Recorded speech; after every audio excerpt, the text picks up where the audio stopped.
आज हम पढ़ेंगे लेसन नंबर 2 में स्ट्रक्चर ऑफ एटमॉस्फेयर यानी वायुमंडल का स्वरूप। Atmosphere of the earth can be divided into 5 major layers based on temperature and density of atmosphere. यानी पृथ्वी का वायुमंडल को 5 भागों में बांटा गया है तापमान और उसके घनत्व के आधार पर, जिसमें सबसे पहला आता है ट्रोपोस्फेयर यानी शोभ मंडल। It is the lowest and densest layer of the atmosphere. It is the extend of 13 kilometer. It contain maximum part of oxygen, which is life supporting gas and necessary for respiration of all living being. All weather phenomenon occur in this layer such rain, snow, storm, smoke etc.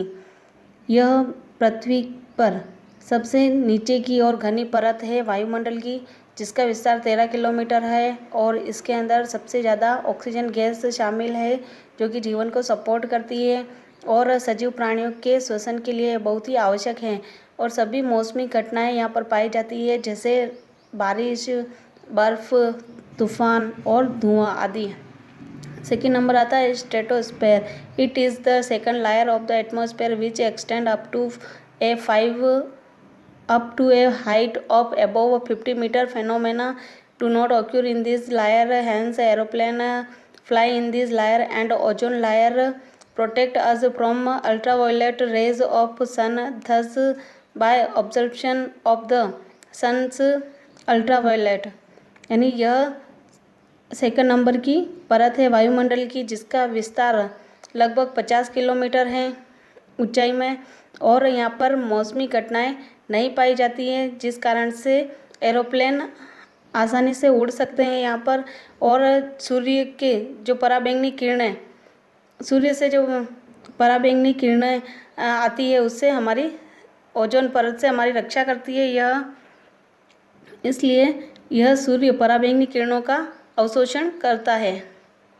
Mesosphere it lies above the stratosphere and extend up to 18 kilometre above the surface of the earth. यानी यह मध्य मंडल है और जो कि